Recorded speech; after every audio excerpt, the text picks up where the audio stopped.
अस्सलाम वालेकुम नाज़रीन, आप देख रहे हैं जोत न्यूज़ और मैं हूं एमएल आरिफ डेली इश्यूज़ के साथ। नाज़रीन, सिंध में बल्दियाती इंतखाबात का दूसरा मरहला जो 24 जुलाई को एक मुआरका सजने वाला था वो मुलतवी हो गया। इससे पहले इंतखाबात का पहला मरहला वो गुजर चुका, उसमें इंतखाबात हो चुके। अब ये दूसरा मरहला जो है ये मुलतवी क्यों हुआ, इसके पीछे क्या वजूहात हैं और इसका फैसला क्यों किया गया एंड उस वक्त जैसे आज 21 तारीख हो चुकी है और 2 दिन के बाद कराची डिवीज़न और हैदराबाद डिवीज़न के अंदर ये इंतखाबात होने थे। इनके मुलतवी होने के हवाले से, इनकी तारीख को बढ़ाने के हवाले से पीछे क्या मुहर्रिकात हैं उस पर बात करते हैं। सिंध में बल्दियाती इलेक्शन का दूसरा मरहला 24 जुलाई को मुआरका सजने वाला था, वो मुलतवी हो गया। अब वो उसकी तारीख को आगे बढ़ाया गया है। उसकी तारीख को क्यों आगे बढ़ाया गया, उसके पीछे क्या मुहर्रिकात हैं और साथ ही साथ कराची के हल्का NA 245 पे भी इलेक्शन होने थे, वो भी मुलतवी हो चुके हैं। उस इंतखाबात को भी आगे बढ़ाया गया है। अब उसकी तारीख भी एक नई तारीख 21 अगस्त रखी गई है और जो बल्दियाती इलेक्शन का दूसरा मरहला था उसको भी बढ़ा के 28 अगस्त को कर दिया गया है। बकौल इस्लामाबाद इलेक्शन कमिश्नर की ऑफिशियल वेबसाइट से जो प्रेस रिलीज जारी की गई है उसमें बताया गया है कि बहुत सारे मेंबरान हजरात ने हमें दरख्वास्तें लिखी, हमें खतूत लिखे और अपना तहफ़्फ़ुज़ात से आगाह किया और सूबाई इलेक्शन कमिश्नर जो सिंध हैं उनके अपना तवस्सुस से ये बल्दियाती इलेक्शन की तारीख को आगे बढ़ाया गया, यानी मुलतवी किए गए हैं। जो 24 जुलाई को, जैसे मैंने कहा कि मुआरका सजने वाला था, अब वो 28 अगस्त 2022 को सजेगा।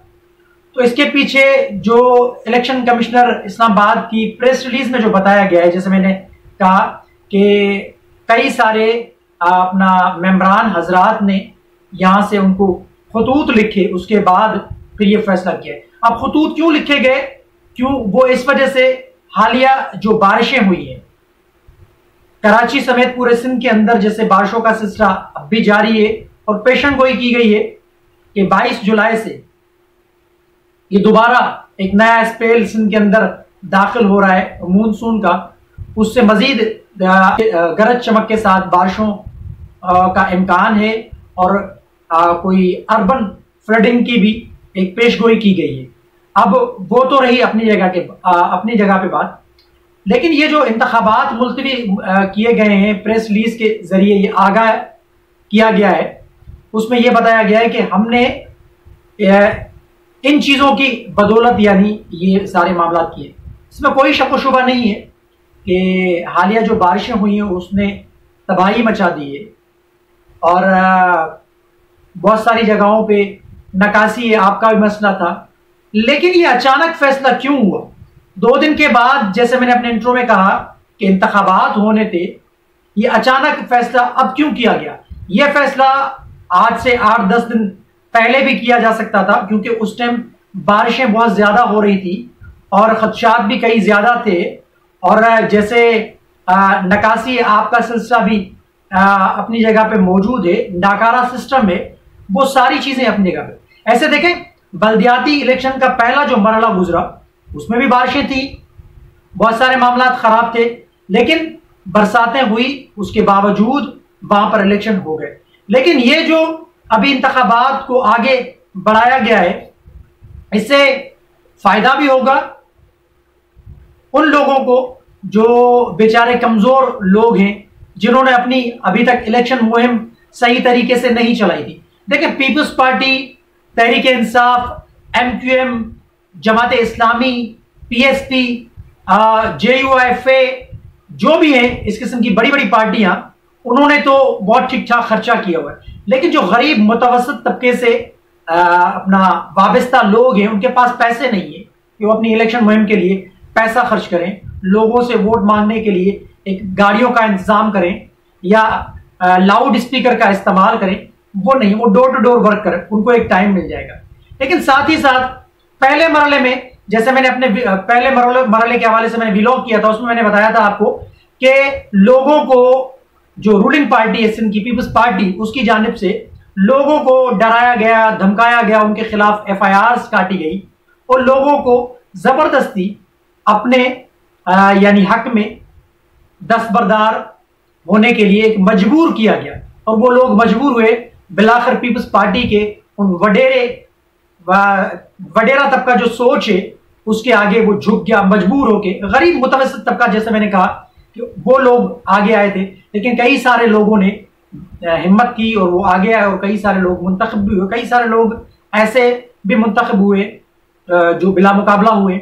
लेकिन पीपल्स पार्टी के कई सारे लोग उस दौरान भी जो मुंतखब हुए हैं, एक तो डंडे के जोर पे, पैसे के बल पे और अपनी मशीनरी, सरकारी मशीनरी पूरी इस्तेमाल करके लोगों को डराया, धमकाया, उनके खिलाफ FIRs कटवाई, उनके खानदानों को धमकियां दी, फिर जाके उन्होंने उनके हक में, यानी पीपल्स पार्टी के कैंडिडेट के हक में वो दस्तबरदार हुए। अभी जो हालिया ये जो मुलतवी हुए इलेक्शन, जिनका आज नोटिफिकेशन जारी किया गया है या प्रेस रिलीज जो जारी की गई है इलेक्शन कमीशन पाकिस्तान की जानिब से, उसमें भी देखें बहुत सारे ऐसे लोग हैं, बहुत सारे शवाहिद भी हैं कि पीपल्स पार्टी के जो अनअपोज, खास करके हैदराबाद के अंदर जो लोग आए हैं सबसे ज्यादा, एक रिपोर्ट भी आई है, उसमें ऐसा हुआ है कि पीपल्स पार्टी के लोग नाअहल हो चुके थे। फिर उनको जब पता चला कि हमारा वोट किसी और हल्के के अंदर है, लेकिन वो इलेक्शन किसी और हल्के से लड़ रहे, तो उन्होंने पैसे खिलाए या उन जो चेयरमैन हजरात हैं, वाइस चेयरमैन हजरात हैं या जो काउंसलर हजरात हैं, उनके खानदानों को, उनकी बरादरियों को बुला के उनको एक प्रेशराइज किया, उनके खिलाफ FIRs कटवाने का एक सिलसिला जारी सारी रखा और उनको पैसे देके उनको उनके जमीर को खरीदा। काफी लोग तो बिक गए, काफी लोग तो देखें पहले मरहले में भी बिक गए, उन्होंने अपने जमीर को बेचा, लेकिन काफी लोग डटे रहे, आखिरी दम तक उन्होंने इलेक्शन लड़ा। भले ही वो हार गए, लेकिन वो अपनी लाइन पे डटे रहे, उन्होंने इंतखाबात लड़े और इंतखाबात में भरपूर तरीके से हिस्सा लिया। ऐसे ही कई सारी मिसालें अभी हमें मिल रही हैं, कई सारी हैदराबाद के कई सारे हलकों से ऐसी खबरें आ रही हैं कि पीपल्स पार्टी के लोगों ने बेतहाशा पैसे देके लोगों के जमीर को खरीदा है और लोगों ने अपने जमीर को बेचा है। किन लोगों ने बेचा है? जो लालची लोग हैं, जो यानी जो इलेक्शन के प्रोसेस में आते हैं पीपल्स पार्टी के मुखालफत में किसी और पार्टी के तवज्जुह से या आजाद उम्मीदवार के तौर पे आते हैं, लेकिन फिर वो पैसा बटोरने के चक्कर में अपनी इज्जत दांव पे लगा देते हैं और पैसा लेके वो पतली गली से निकल लेते हैं। ऐसे ही कई सारे लोगों ने इस दूसरे मरहले के अंदर, हैदराबाद के अंदर खास करके ऐसा किया है। उन्होंने पैसे लिए, चेयरमैन की सीट पे 5-5, 6-6 लाख रुपए पीपल्स पार्टी ने दिए और लोगों को अपने कैंडिडेट के हक में दस्तबरदार करवाया है और काउंसलर को 2-2 लाख रुपए, 3-3 लाख रुपए, 1.5 लाख रुपए में खरीदा गया है। पीपल्स पार्टी ने हरबे इस्तेमाल किए। तो ये पीपल्स पार्टी के हवाले से मैंने आपको जो बताया ये सारा सिलसिला है। लेकिन ये इंतखाबात जो मुलतवी हुए हैं उसमें काफी सारे ये हकायक भी सही हैं, दुरुस्त हैं कि अभी आगे बारिशें होने वाली हैं और उस सिलसिले में महकमा मौसमियात से भी एक राब्ता किया गया।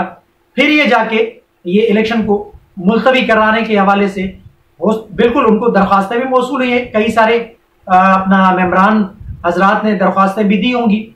तो उसको मद्देनजर रखते हुए ये इलेक्शन कमीशन ऑफ पाकिस्तान ने फैसला किया, सूबाई यानी इलेक्शन कमिश्नर के तवज्जुह से ये फैसला किया गया, तो इलेक्शन मुलतवी हुए।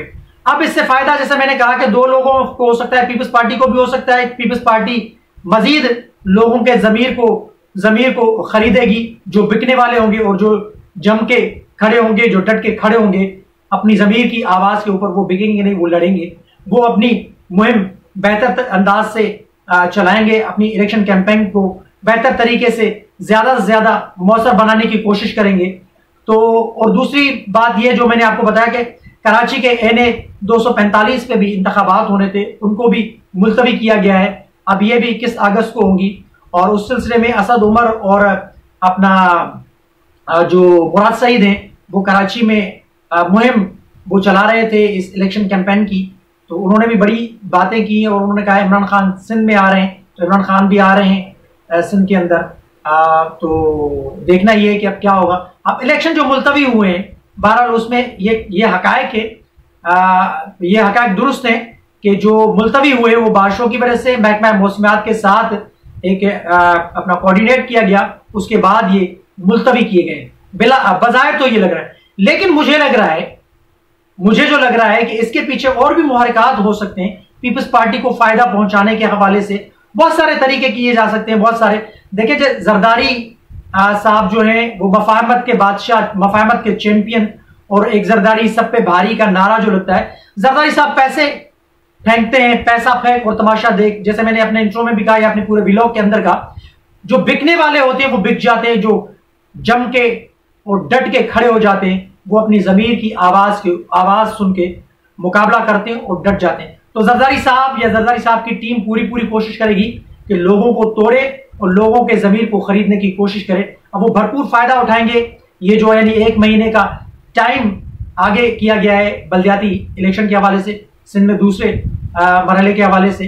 तो अब देखना ये है कि क्या होगा, क्या आया कि इसका फायदा उन यानी जो हकीकी जो नुमाइंदगान हैं, जो आवाम के लिए आवाम की आवाज बन के जो आने वाले कौंसलर हजरात या चेयरमैन और वाइस चेयरमैन हजरात है उनके लिए फायदेमंद होगी या पीपल्स पार्टी के लिए फायदेमंद होगी। तो कमेंट सेक्शन में अपनी राय का इजहार जरूर कीजिएगा। तब तक के लिए अल्लाह हाफ़िज़।